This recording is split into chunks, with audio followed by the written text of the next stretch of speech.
the false prophet and the whore of Babylon.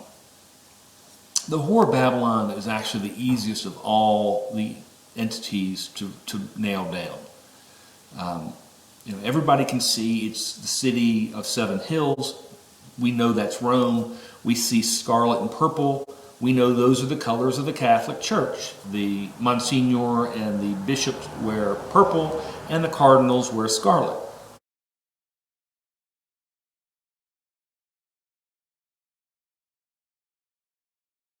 They don't wear red.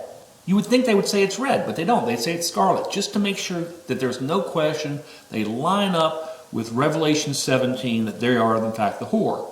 And those people who are in the Baptist church or Protestants, Pentecostals, whatever, they can say, oh, well, that's not me. Well, no, you are, because all the churches, all the Sunday churches have come out of the Roman Catholic Church. They started from Martin Luther when he put the 92 Thesis on the door in Germany. And they never, they reformed some issues, but they kept the gist of churchianity, which is Sunday worship, not their Baal worship. So, again, they are the easiest to spot. And we don't have, I don't want to do any more on that because it's so easy. Now, the problem is coming down to identifying the false prophet, who is by far, of all of them, the hardest. The Antichrist isn't that hard. It's difficult, but not exceedingly. The false prophet is a real issue because we don't even know that much about him. Specifically, we know he's coming from the land, so we know he's in Israel. But other than that, do we know really diddly about him? And hopefully we don't have to worry about it because hopefully we're gone at that point in time. We're on the Exodus and it won't matter to us.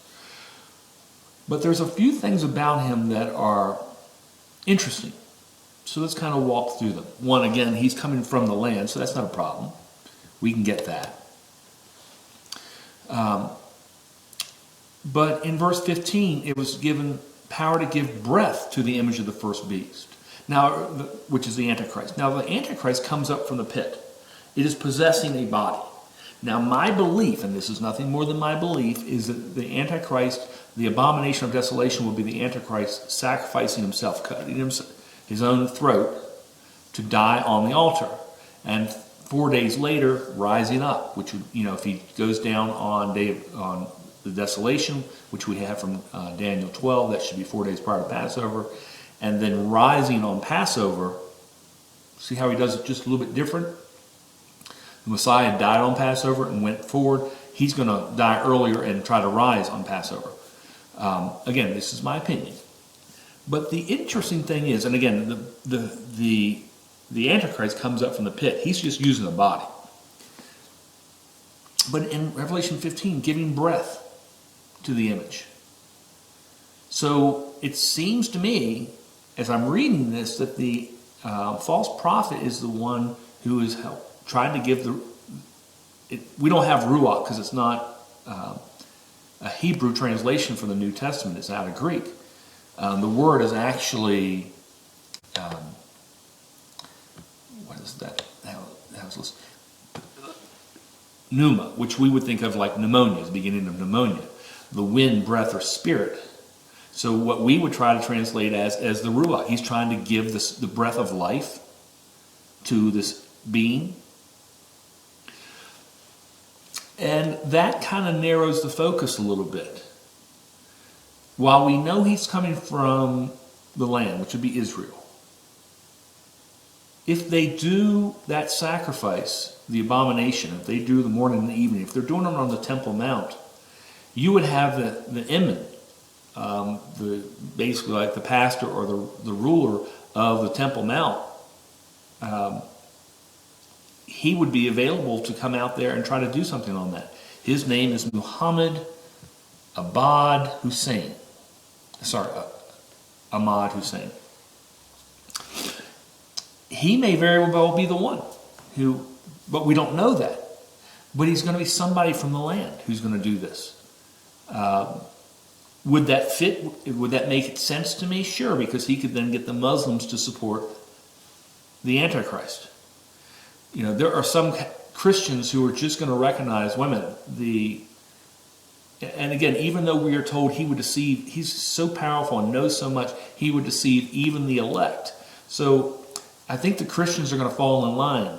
And so this would be, if it's a Muslim doing this, a Muslim cleric who is the false prophet, he would get the Muslims in line pretty quickly. Not saying it is them. It could be somebody from one of the churches there who tries to come in and do it. Or it could be the leader of Israel, whether it's Netanyahu or someone else. We don't know. It could be the high priest. They've recently elected the high priest in Israel, and his name is, where do I have it here? Rabbi Baruch Kahane. And I know I butchered the name, and I'm sorry. But he's the Kohen Gadol, the high priest, listed by the Sanhedrin, by their vote. So is it possible it's him? Sure. He's going to have two horns, so he's going to have two different titles. Anyway, that's really the best I can do as it pertains to the false prophet, because there's just a lot of possibilities out there. There are some interesting things about them. Now, if I look at trying to give breath and life, I hate saying this, but I kind of think back to Aleister Crowley, the great Satanist, who was trying to actually open up a portal to bring in demons. And then that got taken over by the head of NASA's Jet Propulsion Laboratory and L. Ron Hubbard from Scientology, where they came in to do the same thing. But like I said, that's the best I can say.